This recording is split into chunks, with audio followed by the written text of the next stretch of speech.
Good morning, world. This is Steve Rao, the host of Pod and Roku TV's World Edition. We greet you live from anywhere you are in the country or world for this wonderful show where we talk about an increasingly turbulent world politically and economically, innovation, and what we're going to do together as a world to deal with many of the issues we face. I am recovering from a COVID case and I'm quarantined in my fifth day. I apologize for the terrible lighting in the room I'm in, but it'll have to do for today. Today, my monologue is just some insights. I wasn't as well prepared as I normally am because I've been fighting this illness. But a couple of things around the world. There's been a recent assassination attempt on the president of Ukraine, a Russian woman. We're going to talk about that. Niger is still dealing with the coup, and we're going to talk about that. And Indian Independence Day is going to be next week. So we're going to talk about the Republic of India and its largest democracy in the world and where it stands in the world order. And that leads me to my next point, which is Donald Trump, the elephant in the room, and much concern about him being once again indicted. This time, Jack Smith, the independent counsel, and those that are bringing these charges against the former president say that he went against the very bedrock of democracy and tried to overturn the election. He's also facing court charges today in Fulton County, Georgia, for the Georgia elections and what transpired down there. But which leads me to my final point. Through all of the drama of the indictments and charges, one person asked me just a few days ago, can Donald Trump run for president? The answer is yes. There's nothing in the Constitution that prevents a president or former president from running, even if he's charged or convicted of crimes. The second question was, well, if he is convicted, can he serve as the president? And the answer to the question is yes. Donald J. Trump can serve as the president of the United States if he were to be reelected, making him the only president since Grover Cleveland to have a space between his terms. Now, there is one way that Donald Trump can be prevented from regaining the presidency, and it's the 14th Amendment. Now, the 14th Amendment says that if you take the oath of office of the President of the United States, and then during your term, or you have evidence that you have led or believed in insurrection or rebellion, that you could be removed from office. The challenge with this is that Donald Trump was the President of the United States during the Capitol insurrection, but he's being charged and possibly convicted after the presidency of the United States.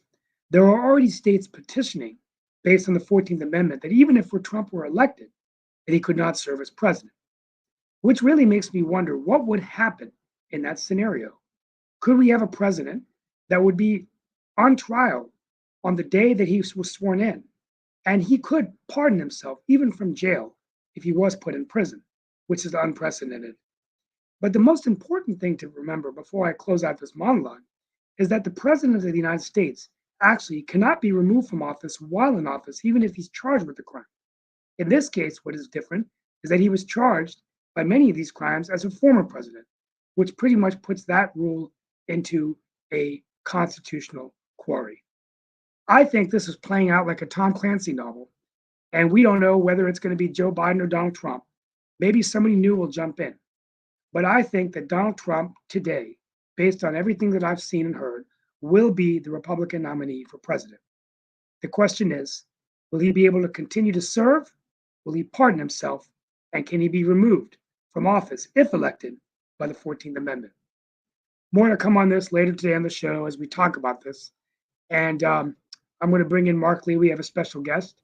Thank you, Mark. How you doing? Glad to be here with you. Glad to sorry to see that you're not feeling all that well, and but at least you're recovering and all in that space. But you did say that I have a special guest, and I do. And actually, your monologue plays partially into his conversation because he is Okay. a historian and a person that has looked at a lot of things. And one of the things that he Wonderful. talks about was the nature of, and it's something you've talked about before. I think Shaquille has brought it up, and Lee Newton Rhodes as well, which is the populist state of not just the nation, but the world. And one of the things that Luke Nichter talks about is how the populism played into some of the early history, even that of the '60s when Nixon was around. So it seems to me, Luke, that what he is talking about, meaning Steve, is a trend that we might have seen even from a historical standpoint. And I know one of the things that your book touches on is some of the conversations that went around the Nixon presidency, and that was around the turbulent time of the '60s when both King and Malcolm X were assassinated, as well as Kennedy and a number of other events took place during that time that might have led to the rise of populism. I have a dear friend of mine that is a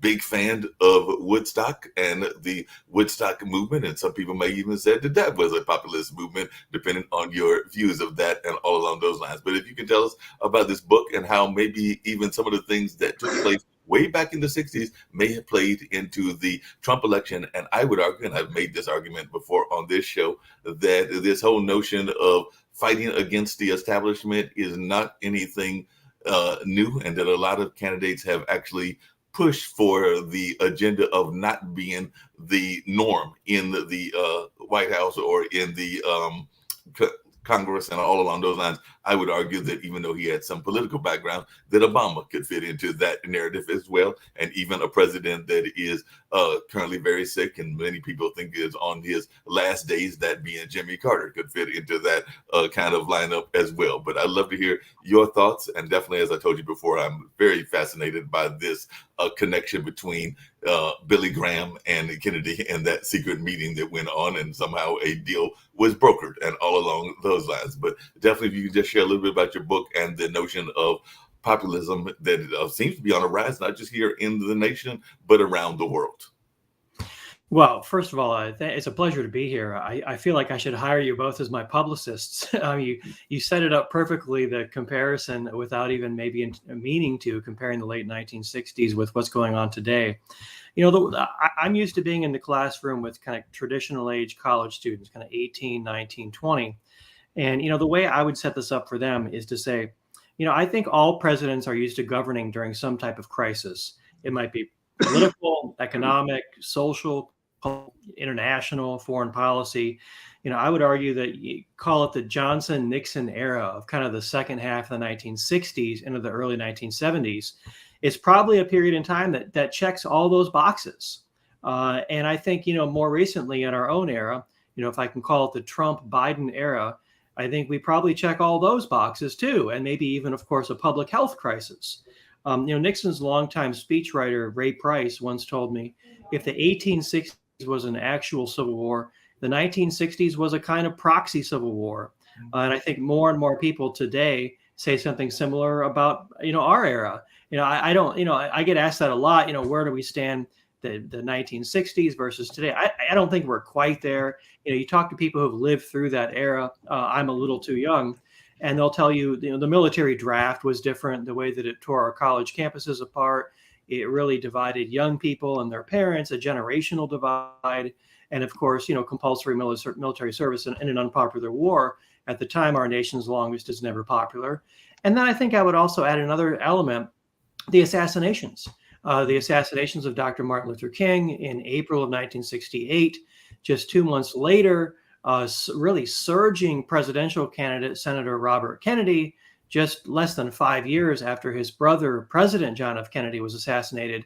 I think there was a degree of severity from that era that we don't quite have today. And I hope we don't get there. But, in lots of other ways, I do think there's similarities. But to give you kind of a brief, couple sentence overview of the book. So it's a book about the '68 election. There are lots of books about the 1960s. I was surprised when I started working on the book. There are actually very few histories that cover kind of all angles, or at least multiple angles, of the campaign, and go all the way from beginning to end. Someone who tried to talk to every person. I had cooperation from all four major sides and talked to the families and former staffers. And so to remind the viewers, that's outgoing President Lyndon Johnson. That's his vice president, Hubert Humphrey, who's a Democratic nominee in 1968. That's former Vice President Richard Nixon, as we knew him then, the Republican nominee. And also a really interesting feature of that campaign, former and future Alabama Governor George Wallace, running as he's a Southern Democrat, conservative Democrat, but running on a third party which is something we might see again next year. It's something that we only see about once a generation in terms of a third party that really makes a difference potentially. I remember when I vote, I'm always surprised. You see kind of the two major political parties, but then you look kind of deeper on the ballot. There's all these other parties that usually you haven't heard of. Sometimes you have, but a lot of times you haven't. And this day you have to go back to maybe Ross Perot to find a third party candidate who really made a difference in 92 and 96 during Bill Clinton's elections. And so there's a lot that's unusual about 68. It's a fascinating year, as you said, when the nation and the world was being torn apart, not just here at home. And I think has a number of parallels to our era today and as we go from today into 2024. Yeah, there's a couple parallels. Are you a professor? Are you a professor, doctor? Yeah, I'm a history professor at Chapman University in Orange County, California. Okay, wonderful. Well, I really appreciate that you bringing these issues up. And what I was trying, I hope I did a good job. I'm not firing on all cylinders today, just recovering from COVID. But what I was trying to say is that it is really historic what is going on. And I think there's a lot of constitutional, processes in play, so to speak, right? And I think I was actually Fareed Zakaria had brought up a good point on yesterday's commentary of what he called the China shock, which was, this whole idea of China overtaking the world and, going to dominate and everything, and how now the U.S. policies, both under Trump and Biden, have really actually worked better for the U.S. with jobs coming back and things like that. And now China's economy is doing terrible, with deflation and lowering prices and slow growth. But he said that we haven't gotten over the Trump shock, which is kind of this nationalist populist movement that the election did not happen, that he was not, Joe Biden is not the legitimate president. And this has just fueled this even more and more. And so it's just really concerning, I think, to see, how unstable this can make us. Even if Trump ran and lost, what if he says, well, the election was denied again, and then it's just the same old thing, right? So anyway. No, I think you're right. I would point a line back to the Wallace, which was arguably the first, call it an anti-elite, anti-establishment, anti-national media campaign that really, he was on the ballot in all 50 states, which is a really hard thing to do if you're a third-party candidate. The easiest way to make enemies of both sides is try to enter a state and get on the ballot.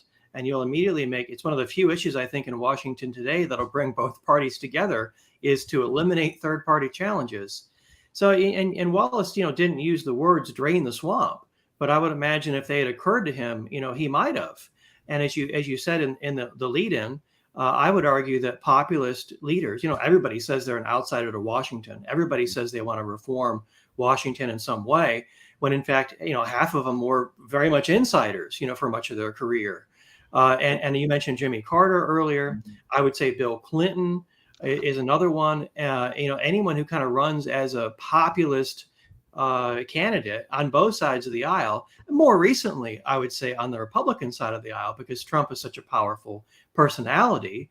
But I think that's I think a technique that all populists since Wallace have borrowed from in terms of his style, his rhetoric, and in terms of the voters that he's trying to reach. That kind of, that working class, that white kind of working class, blue collar, call it lower middle class. Those were solid Democratic voters in the entire post-war period. That was, my family growing up was kind of blue collar. I'm not from an elite background. First generation college grad in my family. My grandparents all had pictures of, FDR on the walls and Kennedy on the walls. We were Catholics. And I think those were solid Democrats. And the last Democrat to win them as a voting bloc was Lyndon Johnson in 1964. And their votes have been, largely up for grabs since. And I'd call them kind of conservative, but swing voters. I mean, they're all pro-labor. That's the heart of the union membership still. And more recently, I think Donald Trump has probably gone after them more aggressively than any other candidate. No, I would agree with you on that. Hey, Mr. Nixon, one of the other things there's a couple of things I was curious about, as I mentioned before, but one of the things that I think about, and I'm definitely going to bring up Shaquille, and if Lee wants to come up with him as well, but definitely one of the things I would think about is we think about that insurrection that definitely Steve mentioned earlier, but that is not the first time that there was a insurrection as a child of the 60s, and I was probably only about 6 or something along those lines. And speaking of 68, as I recall, there was an entire takeover of the Democratic National Convention and all along those lines. I do know from watching tape and all in that space, because like I said, it's probably 6 or 7 at that time, the trial of, say, Bobby Seals and other members of the Black Panthers and others that were involved in that takeover. And that became very much of a, what some people would compare this trial to, because it was very much of a show trial. A lot of theatrics were involved, because I think one of the defendants, I can't remember whether it was Bobby Seals or Eldridge Cleaver, was actually muzzled literally in the courthouse and all in that space. So definitely there are some similarities, I would think, to what is going on even with the trials that we are seeing now with Trump. And some of my Democratic friends may be surprised that I make that parallel, but I definitely see the parallel, even though it's from the opposite side. But what is your take on that? Because that is one of the events from '68 that I vividly remember, even though, like I said, it's of a historical context. I think you said it really well. I think the late '60s and our own time were both eras that politics becomes a little more brass knuckle, if I can use that term. Whether it's at the convention in Chicago in '68, whether it's the Panthers, as you say, which began in Oakland but quickly became a national movement, or you can find riots, the March on the Pentagon in 1967, and of course that was very much in response to an unpopular war, which is where I guess technically January 6th was during peacetime, although I'm not sure how peaceful our time really is.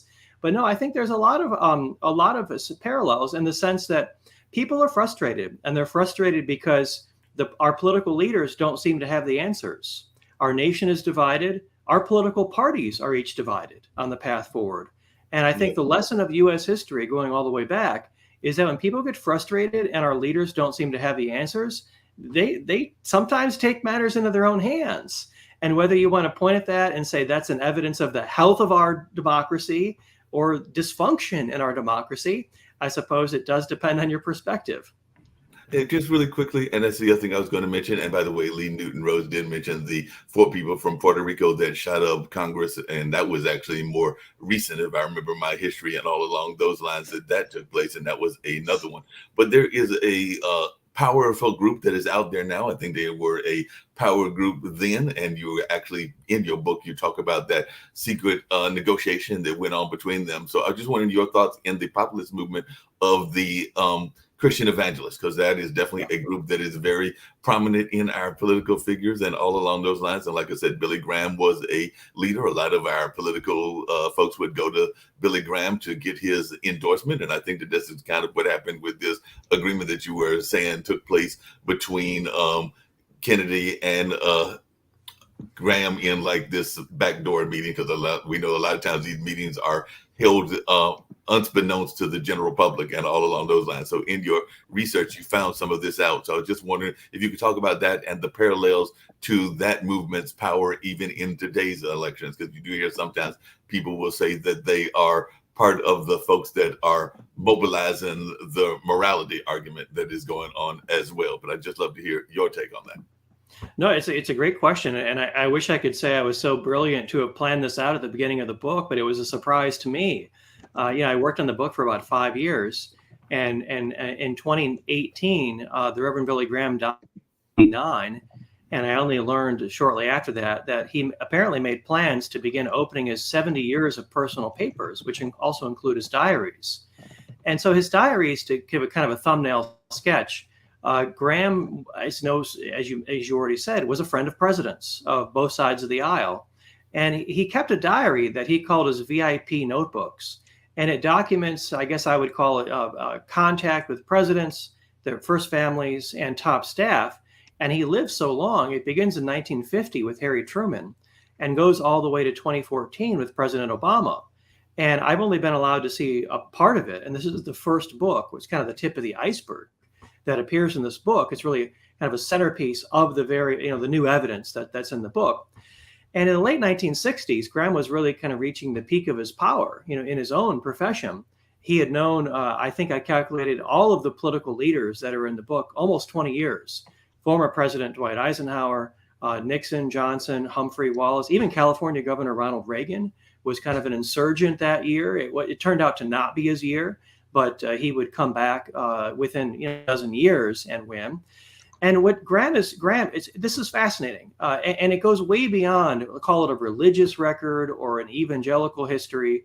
This is someone who had access to what's been called by others the President's Club, which is kind of the idea that while in public they dislike each other, either the current or former presidents, they certainly have political differences, they have party differences, but that in private, it's a different situation, that they come to realize they need each other. They need each other's advice, that only those, who have served in what's been called the loneliest job in the world sort of understand the situation that you're in.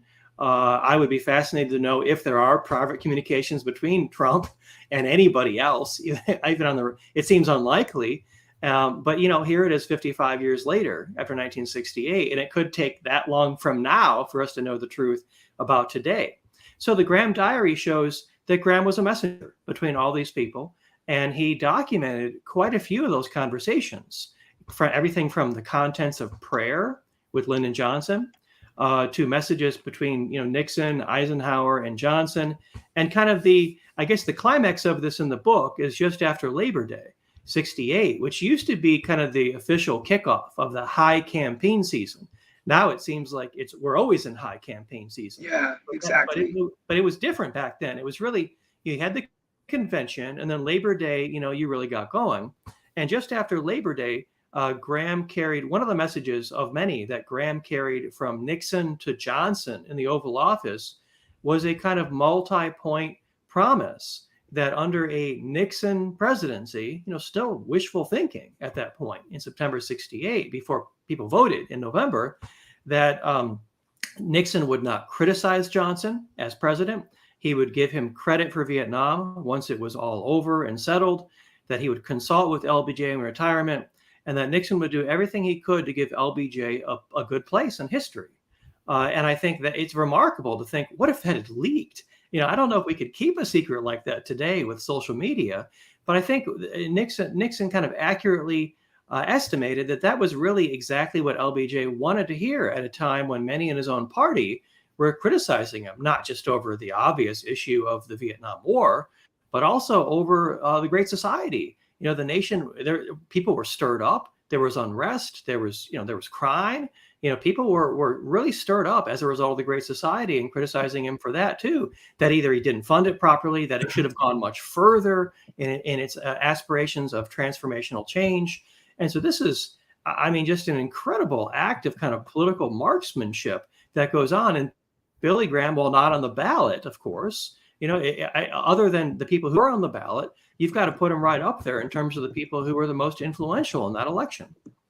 Yeah, no doubt about that. As I said earlier, I'm going to bring up Shaquille, and all along those lines, I know that the populist movement has been one that has spread not just here in the United States, but worldwide as well, because a lot of people will say that is part of what is going on there in Ukraine, that Zelensky is very much of a populist leader, and all along those lines. And I did say earlier that I did see that there was a assassination attempt done by a woman there in Ukraine on Zelensky. But do you see this populist movement spreading not just here in the nation, but around the world? Because that's something that I know we've talked about on the show. Shaquille has brought up some of his thoughts about it, but I'd love to hear your thoughts, Professor Nichter, as to the populist nature of what is going on a global scene and everything.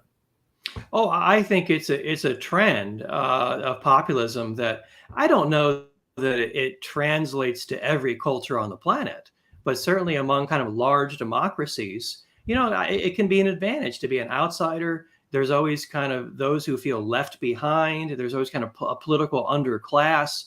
In this country, Nixon coined the term silent majority. He wasn't the first to use that idea. He really goes back to kind of the common man, silent man of FDR's New Deal, which actually kind of goes back to some 19th century poetry. But Trump really tried to openly capitalize on this idea. And I think certainly in other major Western democracies, this has been a very popular concept that appears from time to time, sometimes on the right, sometimes on the left. As they say, politics makes strange bedfellows. But I think absolutely. And I think in the late 1960s, Americans often assume that the United States is the center of the world, but that would be a mistake. I mean, the whole world was undergoing seemingly the same kinds of revolutionary ripples, whether it be the Cultural Revolution in China, whether it be Nigeria, certainly in the late 1960s, the apartheid in South Vietnam. You could look at Mexico City, Western Europe, the streets of Paris, and the student movement, Berlin. So, I mean, this was a year that, while it's a book primarily about the United States and a presidential election, the year 1968, it was a time that the parts of the world were stirred up before the United States and stayed that way long after the United States.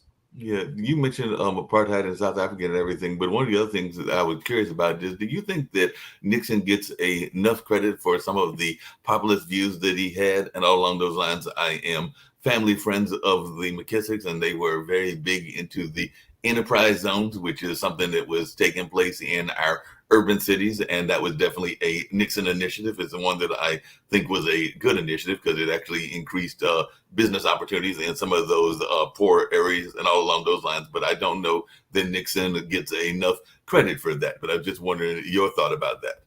Well, it's a great question. Actually, I quote, if you look in the index for McKissick, you'll see where I quote him commenting on, it's around May and June of '68. When Nixon, I would call it, makes surprisingly kind of progressive proposals for the cities. It's almost like a Johnson Great Society, but kind of shaded in more of a Republican way. So instead of kind of, aid to families with dependent children, he's talking about things like, tax credits for Black businesses and for cities and investment and home ownership grants and credits. And, it's shaded like in a kind of pro-business way. The terminology sounds more like something to appeal, like he's trying to sell Republicans. But I think one of the results of that is that he convinces Lyndon Johnson that Nixon as president would no more tear apart the Great Society than, say, Eisenhower did, FDR's New Deal. And you look back at what becomes the Nixon presidency. I'm getting ahead of myself. I mean, the book's on '68. He's not president yet. But Nixon, under Nixon, he didn't dismantle the Great Society. The size of government didn't shrink. It grew under the Nixon years. And we look back now at what we would call a pretty expansionary domestic policy for a Republican. But to get to your question exactly, the bottom line, that gives him, we kind of put former presidents in boxes. We kind of stereotype them and we categorize them. But that's what makes it so hard to categorize Nixon. What we're talking about here are not policies that kind of most Republicans would champion and say we're great. Do we call Nixon a rhino now? Some Trump supporters? I'm not sure. He doesn't really fit. He's not really a liberal, like in the Hubert Humphrey sense, but he's not really a conservative either. And when you try to govern as a centrist, you have this very awkward, political balancing act, because I don't think either side really trusts you. And so even today, Nixon's been dead since 1994. It's the same with writing a book like this, because people who pick up a political book kind of want to know, like, where does the central character fit in to kind of our stereotypes? And while Nixon is probably one of the most stereotyped presidents in modern U.S. history, largely due to Watergate, the partisan, the conservative. Herb Block always showed him as kind of someone who crawls out of the sewer, every 2 or 4 years to ask you for your vote. The reality is, I think once you begin to look more under a microscope, it gets harder and harder to stereotype and turn Nixon into the caricature that he often is in history. Yeah, I'm going to open up for the other folks as well. I was just Shaquille Latimer. Let's get Shaquille. We have Shaquille Latimer on the show. Yeah. He's from Australia, and he also brings a very unique perspective as an analyst on a show to bring it, looking in from, around the world, right? So, Shaquille, what are your thoughts about what Professor said, what I have said, and historically, what we're going through today in the U.S.? We should bring Lee up, by the way, because he's backstage. Yeah. Am I pronouncing your name correctly? Is it Nishta? My ancestors said that, but it was Americanized to Nictor. Nictor, okay. So I just want to let you know, if you look at my desk, David Cay Johnston is a guest of ours, so I have his book up here. One of the founders of the network is Nicholas Palavina. I've got his book here. I'm going to turn that focus off. David M. Walker, who'll be on the next show, I've got his book, of course, Is America a Superpower? And amongst all the books that I have on the United States, I always buy the books off our guests. And for our audience that's overseas, they should know that your books are actually available with Amazon here in Australia. And I also checked Dymocks, so it's available on there as well. So anyone who wants to read your books, fascinating lineup of books. I must say you've got 5 or 6 there that I saw that I've already bought and I will receive next week, I believe. Look, my comments, look, it's a fascinating history. I think it's important for us to examine what's happened in the past, not just in the United States, but around the world. We can really only judge things based on what we're reading about in history. So, look, a lot of the things that we've seen happen during the 60s, we're seeing again today. Thankfully, we're seeing them without the assassinations that occurred during that era. But, we're talking about populism. We're talking about, a lot of contentious issues today that are the same as what they were, 5 decades ago or 7 decades ago. So, look, I think we can get past it, but I'm actually more fascinated to hear your opinions on things. So I might just leave it at that for the moment. Yeah, and that's Lee, Mr. Nichter, you never did answer that other question, but I'm going to rephrase it again. But I did mention earlier, and we brought it up on this show before, but do you think that the evangelistic movement, because it does seem to be a populist movement as well, is playing in the society? Because I know a lot of people, even Lee, when he's come up before, has talked about the moral breakdown of America, and I think that is part of the populist conversation as well. But I'd love to hear your thoughts. I'm not going to put words in your mouth. I've just met you for the first time all year online and everything, but I'd love to hear your thoughts around the moral fiber, and if that is part of the conversation that needs to be happening, and if that is a populist conversation as well. Yeah, I mean it's a great question, and I think it's complicated and it's rich with detail, because when you think of evangelicals as a voting bloc, and I think it would be a mistake to think that they act in unison as a monolith somehow, but that seems to be the opposite of what you would call a populist movement. I mean, I think the stereotype of evangelicals as a voting bloc is sort of rigid principles that they don't betray. And you say, how could they possibly still be with Donald Trump, after all these years?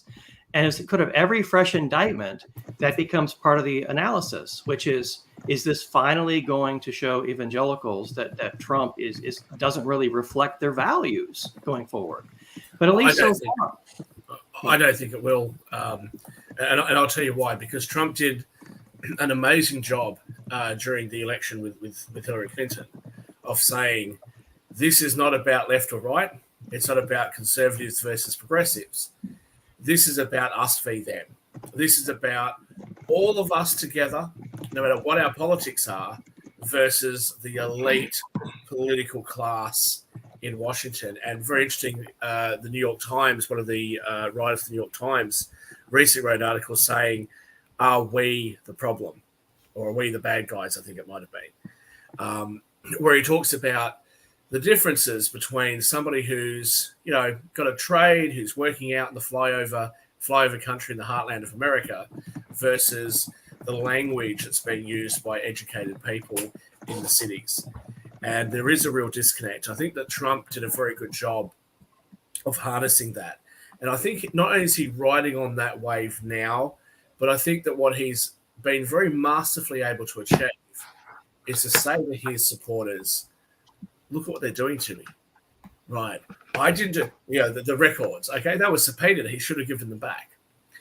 But he's been able to, and Fox News has been able to say, look, this is like getting a fine for not returning a library book, like Seinfeld did in an episode of his. So look at how they're coming after him. Why is Trump up on all these, horrific charges and is going to potentially spend the rest of his life in jail for things that, Hillary Clinton did and Obama did and Biden did? And for a lot of his supporters, most people, regardless of what side of politics you're on, they're not going to understand politics. They're not going to understand the fine points politics. They're not going to understand all the rules and regulations. And I think that Trump has done, and the Republicans have done a very good job of saying, hey, look, the Democrats have just, they've weaponized the political system. They've weaponized the Department of Justice. They're going after him. And the more of a martyr he becomes, the more support that he gets. But I'll just say one more thing. You made the comment about, well, is Richard Nixon then, by today's standards, a rhino? I would actually argue probably, and again, it's not my country, but I would argue probably Donald Trump's a rhino, really, because he doesn't really represent conservative viewpoints. He's certainly left of people like Ron DeSantis. So, as a lifelong Democrat, he's not really a Republican. And he's probably the biggest rhino off the wall, in my view. Well, sometimes you get the impression that what if, sometimes I've thought about that, is that I think he's really been the celebrity president. He came from Apprentice. And so this is actually just what he wants, the drama playing out. He's such a showman. And what if this is like the entire thing is basically an act that he's been told this is the role that you have to play, just like you play for The Apprentice? Because the history does show that when he was in Trump running the Trump organization, he was a friend of the Clintons. He'd written them many, many checks. He'd supported Democratic. He was actually pro-LGBT, even in many of the facilities and buildings that he established. And even other minorities I know who worked in the Trump organization had told me that they were rewarded based on how hard they worked and moved up the organization.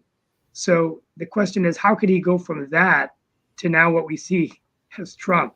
So is it just a script? Steve, is he just given a script and he's just Steve, I would argue that he's still LGBTQ positive. He's still a supporter of that movement. He's just not a supporter of the more radical and progressive activist side of that movement. But I'll just say this.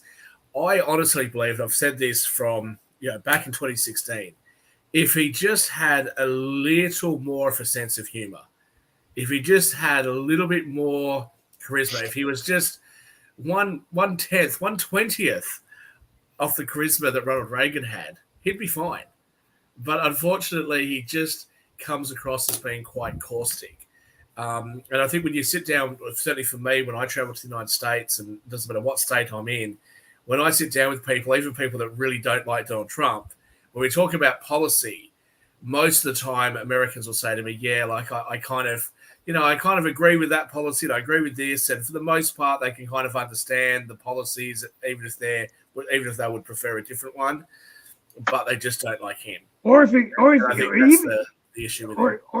if he was, completely awful and terrible or whatever, he could take it from the books of, Kevin Spacey, Francis Underwood, and House of Cards, and play it more like, I'm a son, I'm a gentleman, I'm just doing my job as the president, and then behind the scenes you're doing all these things. But he just throws open the heart out there, and to defend. And I think the other side is, to be very honest, as a commentator, we also have to ask ourselves, is this as much the Democrats using it as opportunity for him to not run for president by bringing all these charges and convictions?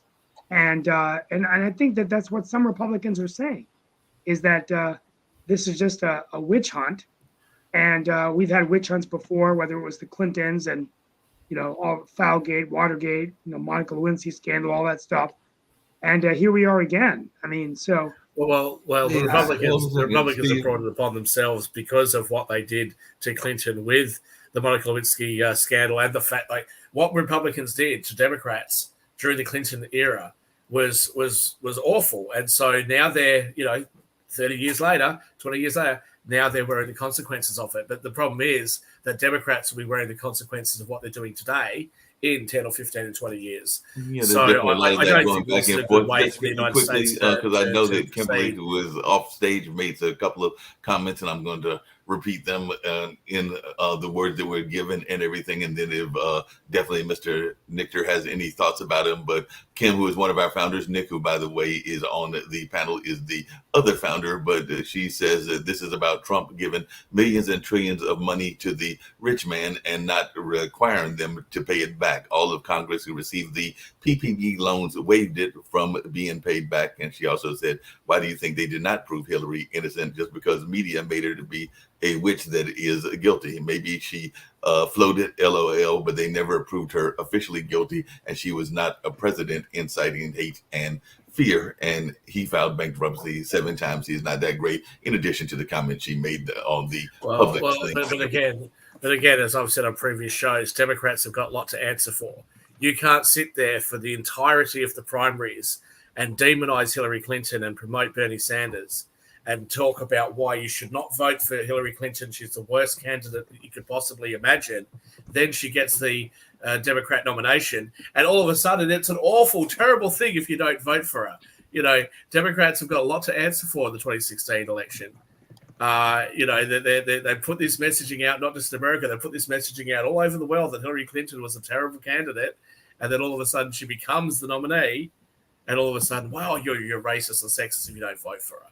I mean, they set this up for Donald Trump, but again, I will say to your country, you guys need to relax a little bit. Your country's not going to fall apart because you have one person elected to the office of president that you don't like, right? Everyone talked about doom and gloom when Donald Trump won in 2016. Was it really that bad? Right? You might think that COVID could have been handled a little bit better, but COVID affected the whole world. Left-wing and right-wing politicians run other countries. America didn't do that much worse or that much better than anybody else. So, you know, what exactly is everybody so worried about? And what the problem is that today you've got people talking about Joe Biden and talking about Donald Trump. Okay, the person who has the power of the executive is really important in your country, but ultimately what it really comes down to is policy and who's in charge of Congress and who's in charge of the Senate. And so this sort of personality politics, you know, who cares about who's – I'm not saying who cares about who's there, but, you know, who really cares that much about the personality differences between Biden and Trump or any other candidate? What should matter is what the policies are and how it's going to affect the future of America and potentially affect the future of the Western world. Hey, Professor Nick, you mentioned it earlier, and I'd love to hear your thoughts because we brought it up on this show several times in different shows and different people, including Shaquille and Lee. And I want to hear if Lee's got some thoughts, and Nick as well. But you mentioned the third-party candidates, and there is a person connected with our network that is part of the No Label Party, and all along that line, that being definitely David Walker and all in that space. But what is your thoughts about a No Label Party? And along those same lines, and to Shaquille's point, every election, and I agree with you, that they are people that are saying that if their candidate loses, they're going to automatically, and we don't have Sasha here, but they're going to move to Canada, they're going to move to wherever they're going to move. But a lot of times it is empty talk and empty rhetoric because most of the people I know don't necessarily. Well, how many Americans moved up to Canada after Donald Trump won? They all said that we're going to move. Snoop Dogg said he was going to move. What happened? I'm going to move to Australia. Newport Beach. If he wins, I'm going to move to Australia. They didn't leave. We'll be neighbors.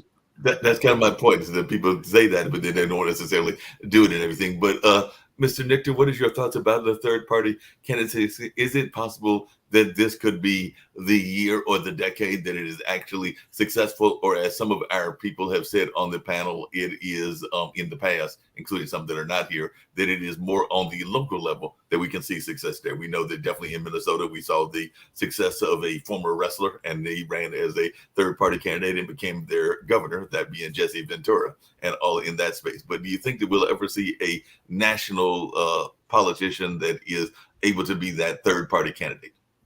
Well, there's no question that right now we have, call it a third party or a third candidate, that we have an energy that we haven't seen for a while, an alternative to the two major parties. I would say, anyone considering being a no labels, third party, third candidate, whatever you call yourself, I think the handbook of George Wallace is instructive here, 1968 in the book. And by that, I mean, the hardest part of that kind of a campaign is getting on the ballot in all 50 states. And Wallace managed to do that, to navigate 50 sets of state laws, legal challenges, and managed to do that everywhere but the District of Columbia. In Washington today, I don't think there are very many issues, natural issues, that bring together both parties. I would say probably concern over China, concern over social media, maybe Ukraine, concern over AI, but third-party challenges, no one wants, in any state. And so for me, we've got a lot of rumblings of third-party challenges in 2024. The question is, are they a real candidate? And it takes time to figure that out. What do I look for? If they can get on the ballot like Wallace and truly have a national message and organize around a meaningful national theme, I think those are the ones to watch for 2024. Lee and Nick, any thoughts and everything along those Yeah, lines? I have a question for Luke. First of all, welcome to Pod TV. You mentioned about getting on ballots in 50 states. In the age of where everything is tabulated manually, I get that restrictions who can get on. But now that we have computers and the internet and things are not done manually except maybe paper ballots on the local level, why does it have to be any requirements that people need filing fees, number of signatures, or what have you? Why can't Mickey Mouse or whomever run for president and whoever gets the most within each state with electoral colleges, win the presidency? Why do we have to have any requirements? Isn't that the system itself restricting and the system selecting who we can vote for as opposed to we the people selecting who we can vote for? Well, first of all, Mickey Mouse might get my vote next year if these are the alternatives that we have. But I think it's in the interest of the two parties to cooperate, to collude, if you like that word. But it's not the interest of the people, though. But there's still statutes they have to navigate. Wallace, for example, it wasn't just signatures or fees. I believe the state of California, for example, was one of the worst, where he had to apply a year in advance, and he didn't just need signatures, but every person who signed had to fill out a 2-page application to join a new political party. It was a huge hurdle, not the money or the signatures, but what you were asking of people who are willing to sign. And so that's the challenge, is Wallace hired dozens of young attorneys, so fresh out of law school, they didn't know better, and they hadn't gotten in trouble yet. And they divided the country up into regions, and they figured out how to tackle this. And so whoever's running as a third-party candidate or independent or whatever it might be, no labels in 2024, they need a similar technique as George Wallace to figure this out. But is there any reason that it should be that way? To me, that seems so un-American. Well, I think philosophically, I'm right there with you.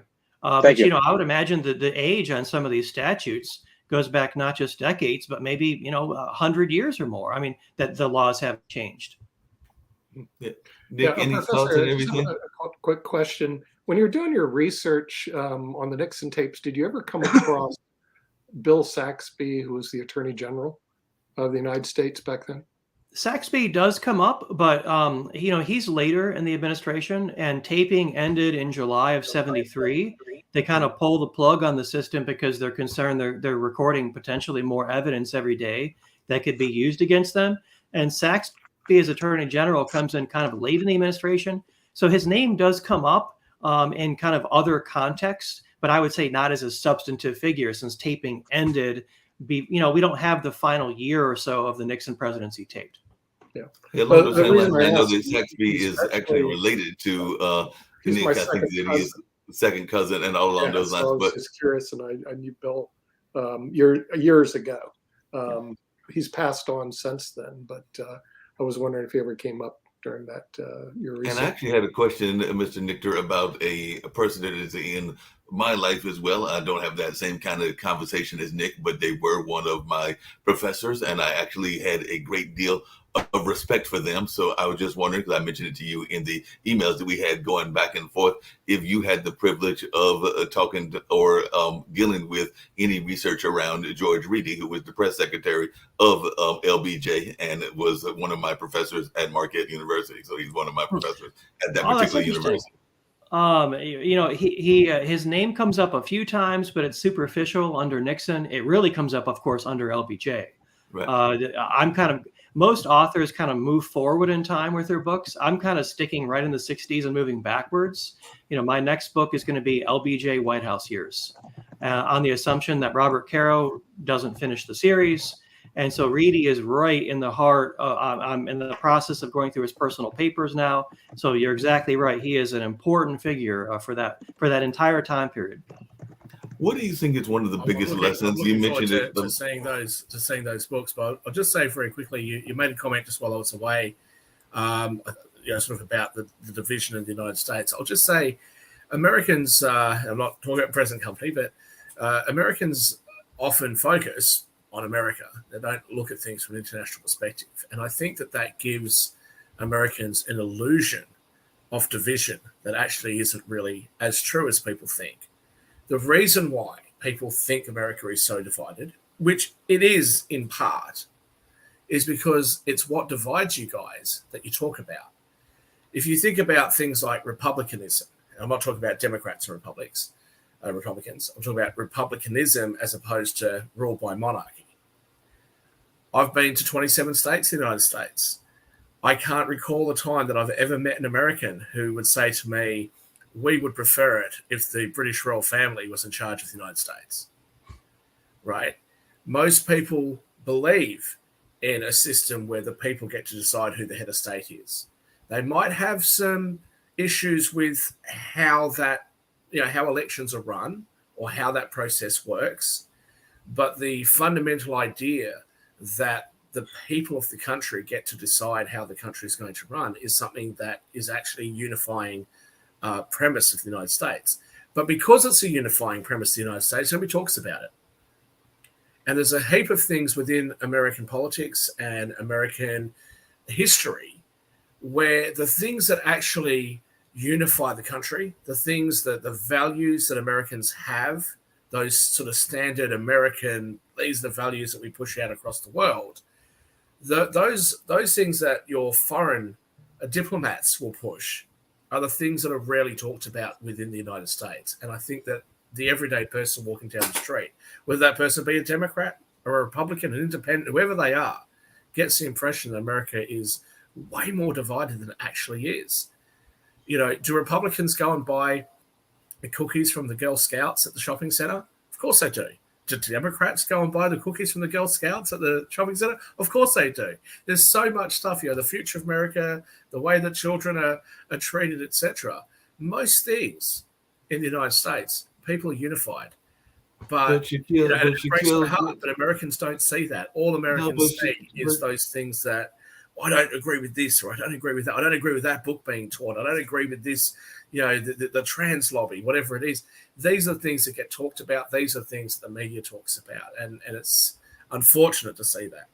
But Shaquille, to that point, and I'd love to hear Professor Nichter's thoughts about this and everything. When it comes to the politics, they do look at the dividing factors, and I'm not even going to go down the racial line, which may surprise some of the people on this panel. But if you look at a election in any state, in any part of the United States, don't they look at a ways that it is divided on a urban and rural and that suburban level? Because I know that all the candidates are trying to win the suburban mom. They're trying to make sure that they are addressing the rural issues around the farmers and that line. And then they're trying to make sure that they are winning and captivating the urban core and all in that space. So I think that is any politician that goes on and everything. But I'd love to hear Professor Nichter talk about that. It doesn't have to be that way. And I'll hand it to Professor Nichter for this. But if you look back, again, regardless of who you agree with or disagree with historically, if you go back and look at the election debate between Richard Nixon and JFK, what a beautiful debate. They were so gentlemanly and so stately and so polite to each other. They put forth their arguments. They talked about why the other person's arguments were not, or the other person's positions were not the right way forward in their opinion. They complimented each other for being passionate and patriotic people. It was a polite, wonderful debate. I think anybody who watches the Richard Nixon JFK debates would sit there and go, wouldn't it be fantastic if politicians debated like that today? It might have been. That's what I'm saying. I think that whilst there may be a lot of division, and it always has been, it doesn't need to be as venomous as it has been in recent history. Professor Nichter, over to you. Professor Nichter, just really quickly on that debate, because I hear what Shaquille said, and I've heard Shaquille say this before, and I'm not saying that it is as virile, and it definitely has that kind of attacking nature as some of the more recent debates, but there were some parts of that debate that were not as friendly from my understanding of the debate and everything. And there were some things. Have you watched? What do you mean by your understanding? Have you watched the debate? I watched the debates, and yes, I have watched it. And I'm going to let Professor Nichter talk about it as well, because there are some things that were going on in that debate. What part of it has anything in common with the absolute debacle between? I just said that it was not in common. Hold a second, Shaquille. I just said it was not in common, but I'm saying that there were some things about that debate that were not as friendly, and to those that are students, and I'd rather hear Professor Nichter's thoughts about this, but I have talked to others that are in the historical lanes, and they do bring up some of the things that were said or alleged, or a number of other things that were not as friendly. But Professor Nick, I'd rather hear your thoughts, because you are the person that has done the studies of that. Neither me or Shaquille, we may have watched it, but you are the one that is the student. So I'd love to hear your thoughts about that particular debate. Well, I try. I can barely make sense of the past. I certainly can't make sense of the present, but I try. Those debate, even that 60 debate between Kennedy and Nixon, I would say you look at even the American style of debating isn't exactly something you'll find at, the Oxford Union. I mean, it's a little different. I think our style of debating is sort of more like competitive press conferences. And you look at that 60 debate, Nixon often, when you see him pictured, was looking at Kennedy, was kind of, he thought his audience was Kennedy. But Kennedy understood the real audience was looking into the camera. The real audience was sitting at home in their living room. So I would agree it was a mostly cordial debate. Neither side wanted to appear to be a bad guy, but there were some stylistic and messaging differences. But I think Shaquille's analysis is really interesting. As someone who understands different kind of political systems around the country, would look at the United States and say, but the two political parties aren't even really that different. We don't really have a true party of the left. We don't really have a conservative party, even though we use those labels. They use them toward each other. I think part of our infighting is because they're so similar in many ways. Nixon once said about going to China in 1972, the reason why it's easy to go to China in 1972 is we don't know each other. There's so much to talk about. Everything is new and exciting. But he said it'll become difficult in the future once we get to know each other. They said it's like a family. When you meet someone for the first time, it's easy to talk to someone if you enjoy a good conversation. Families have some of the worst fights because we know each other too well. And then finally, I would say, if you go back and look at some of the writings of the founders of this country, James Madison is one that comes to mind. James, this is a country that was we talk about violence today in America. This is a country that was born in violence, that's had violent episodes in many times. You go back to the 19th century, you can have someone caned almost to death on the U.S. Senate floor in the 19th century, just before the Civil War. I mean, it's easy to look at today and look at everything's an aberration, but I think history can be instructive and can show you that, we have been divided at other times, and it has been violent, and it has been, this visceral. And I think James Madison and some of the other founders would say that evidence of this divide and is actually a sign of our health, of our democracy. It doesn't seem like that some days. It doesn't seem like that to me.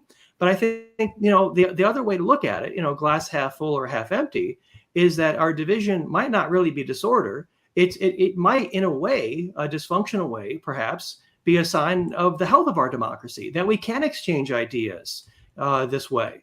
And also, I think the lesson of 1968 is we survived. We got through that as a nation, and there's an ebb and a flow in history, and we transition to a calmer period. I hope we get to that calmer period today, sooner rather than later. But I think there's a lesson that, it took 55 years now for us to look back and have a conversation about what really happened in 1968. I hope I'm around and it doesn't take that long to talk about IRR today, but we'll find a way to get through this, most likely. Yeah, definitely. People often talk about these issues as if they're so far apart. And I often hear from people in America saying the Democrats are going to destroy the Republic. Yeah. They hear Democrats say Republicans and Donald Trump, they're going to destroy the Republic. But one only has to have a look at what happened during the 1800 election. Let's see how tumultuous that was between Jackson and Adams. And 1876, it must have been an even number. 1876, where dual electors were sent to Congress. What happened? Abraham Lincoln ended up with that election with less than the popular vote, and 36% of people. America's been here before. I really don't think that America's on a downward Spiral. Folks, we want to thank you for a Yeah, wonderful we show. want to I thank want to Luke for thank, being on. And yeah, I want just to thank really Luke for, quickly, if Luke wants to give his ways that he can be reached, we'd love to have you come back whenever you're available. I was glad to reach out to you through some of your publicists and all along those lines. And I hope that you've enjoyed the conversation, and we'll make a return trip because we do like getting a historical perspective as well. So if you can tell folks how you can be reached, and then Steve will do the closeout as well. No, I'd love to come back, and you provide a great public service, and you also got a little deep, which I appreciate. I mean, we got into some issues which I think are worth getting into. Easiest way to get a hold of me, Google me, LukeNichter.com, LukeNichter.com, and I'm pretty easy to get a hold of, and I love to hear from folks, and I'd love to be back. well, folks, thank you so much. We'll be reaching out to you, Professor. I'd love to have you come back as a frequent on this show. As I close out, I will just say that we're living in interesting times. The next few months will be very interesting as we continue to see the presidential elections unfold. We're monitoring the Trump situation very closely. We'll also talk about the Ukrainian assassination tomorrow and other things going on in the world. And just a shout out to Megan Rapinoe at Team USA. It was heartbreaking to see her lose her last game with a missed penalty shot. But she had a great career. We wish her well. And Simone Biles is back and inspiring that after taking 2 years off mental health, she's going to be competing again in her sport. We'll talk about that next week, tomorrow. Thank you all so much. And we'll be back tomorrow for another edition of World Edition. I will not be back until Wednesday, but Mark Lee will be running the show tomorrow. Thank you all so much. Be safe wherever you are. Thank you.